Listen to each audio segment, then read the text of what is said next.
Prince Hyacinth and the Dear Little Princess. Once upon a time there lived a king who was deeply in love with a princess, but she could not marry anyone because she was under an enchantment. So the king set out to seek a fairy and asked what he could do to win the princess's love. The fairy said to him, "You know that the princess has a great cat which she is fond of. Whoever is clever enough to tread on the cat's tail is the man she is destined to marry." The king said to himself that this would not be very difficult, and he left the fairy, determined to grind the cat's tail to powder rather than not tread on it at all. You may imagine that it was not long before he went to see the princess, and Puss, as usual, marched in before him, arching his back. The king took a long step, and quite thought he had the tail under his foot, but the cat turned around so sharply that he only trod on air, and so it went on for 8 days, till the king began to think that this fatal tail must be full of quicksilver. It was never still for a moment. At last, however, he was lucky enough to come upon Puss fast asleep, and with his tail conveniently spread out. So the king, without losing a moment, set his foot upon it heavily. With one terrific yell, the cat sprang up and instantly changed into a tall man, who, fixing his angry eyes upon the king, said, "You shall marry the princess because you have been able to break the enchantment. But I will have my revenge. You shall have a son who will never be happy until he finds out that his nose is too long. And if you ever tell anyone what I have just said to you, you shall vanish away instantly, and no one shall ever see you or hear of you again." Though the king was horribly afraid of the enchanter, he could not help laughing at this threat. "If my son has such a long nose as that," he said to himself, "he must always see it or feel it, at least if he is not blind or without hands." But as the enchanter had vanished, he did not waste any more time in thinking, and went to seek the princess, who very soon consented to marry him. But after all, they had not been married very long when the king died, and the queen had nothing left to care for but her little son, who was called Hyacinth. The little prince had large blue eyes, the prettiest eyes in the world, and a small sweet mouth, but alas, his nose was so enormous that it covered half his face. The queen was inconsolable when she saw this great nose, but her ladies assured her that it was not really as large as it looked, that it was a Roman nose, and you only had to open any history book to see that every hero has a large nose. The queen, who was devoted to her baby, was pleased with what they had told her, and when she looked at Hyacinth again, his nose certainly did not seem to her quite so large. The prince was brought up with great care, and as soon as he could speak, they told him all sorts of dreadful stories about people who had short noses. No one was allowed to come near him whose nose did not more or less resemble his own, and the courtiers, to get their favor with the queen, took to pulling their babies' noses several times a day to make them grow long. But, do what they would, they were nothing by comparison with the prince's. When he grew sensible, he learned history, and whenever any great prince or beautiful princess was spoken of, his teachers took care to tell him that they had long noses. His room was hung with pictures, all of people with very large noses, and the prince grew up so convinced that a long nose was a great beauty that he would not on any account have had his own a single inch shorter. When his 20th birthday was past, the queen thought it was time that he should be married, so she commanded that the portraits of several princesses should be brought in for him to see, and among the others was a picture of the dear little princess.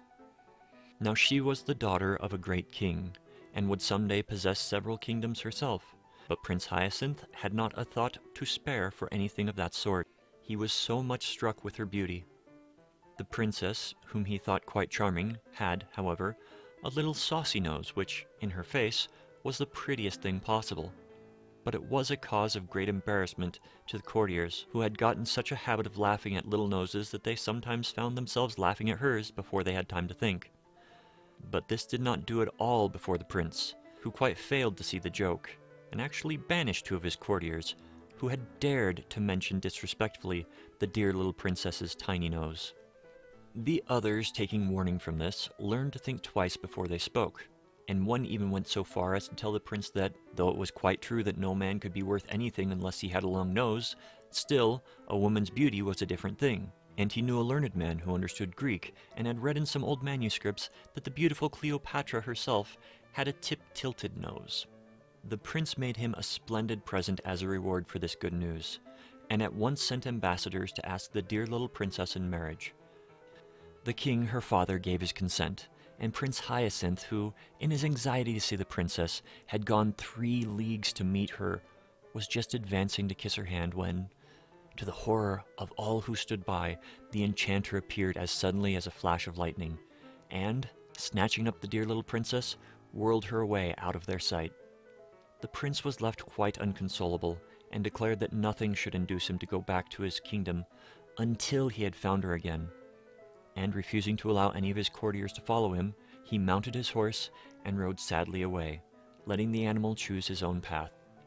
So it happened that he came presently to a great plain, across which he rode all day long without seeing a single house, and horse and rider were terribly hungry, when, as the night fell, the prince caught sight of a light, which seemed to shine from a cavern.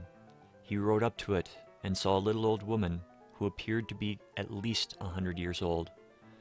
She put on her spectacles to look at Prince Hyacinth, but it was quite a long time before she could fix them securely, because her nose was so short. The prince and the fairy, for that is who she was, had no sooner looked at one another than they went into fits of laughter, and cried at the same moment, "Oh, what a funny nose!" "Not so funny as your own," said Prince Hyacinth to the fairy, "but madam, I beg you to leave that consideration of our noses, such as they are, and to be good enough to give me something to eat, for I am starving, and so is my poor horse."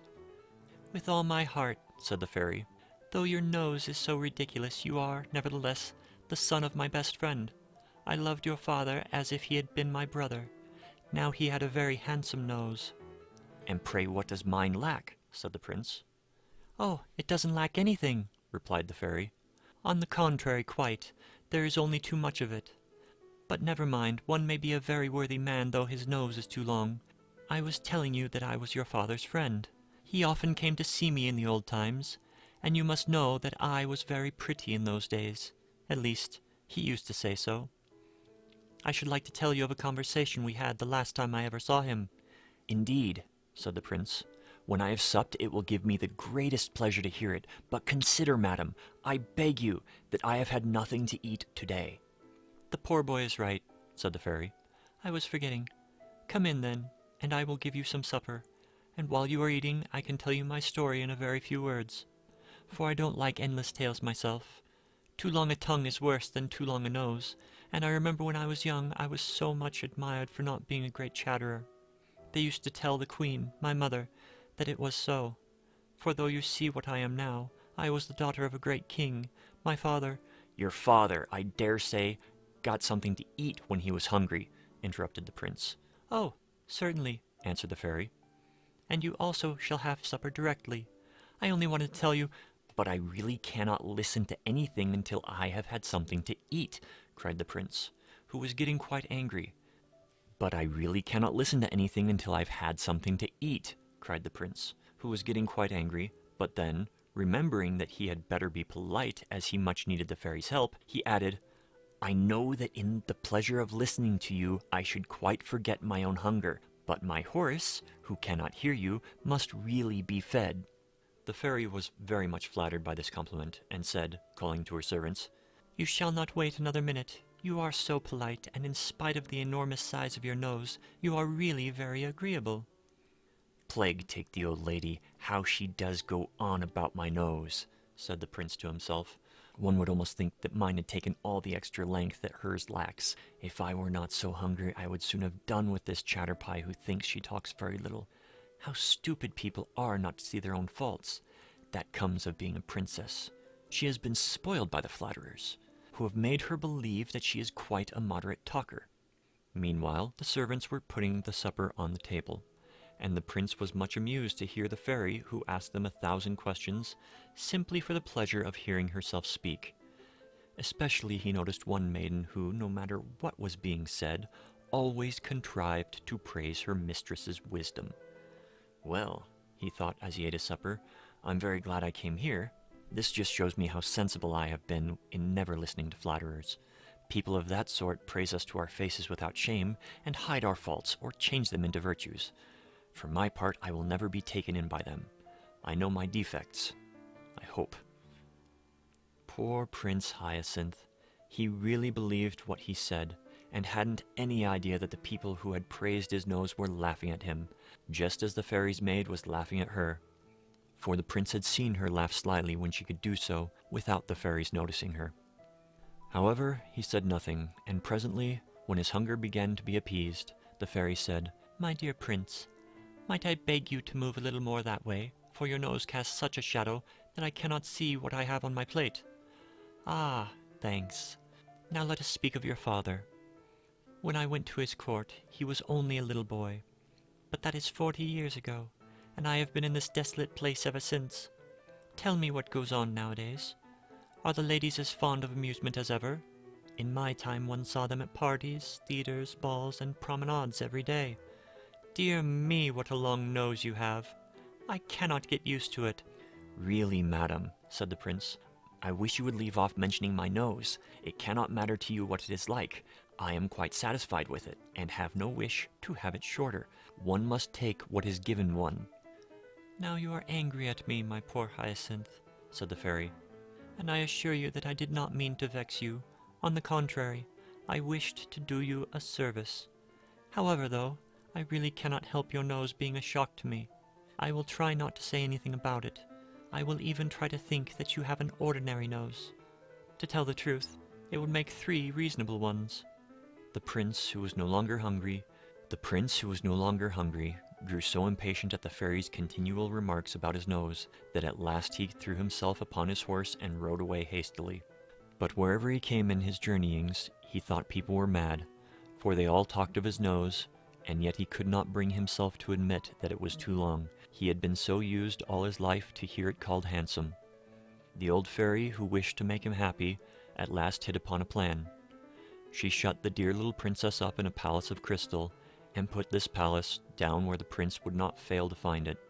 His joy at seeing the princess again was extreme, and he set to work with all his might to try to break her prison, but in spite of all his efforts, he failed utterly. In despair, he thought at least he would try to get near enough to speak to the dear little princess, who, on her part, stretched out her hand that he might kiss it, but turn which way he might, he could never raise it to his lips, for his long nose always prevented it. For the first time he realized how long it really was, and exclaimed, "Well, it must be admitted that my nose is too long."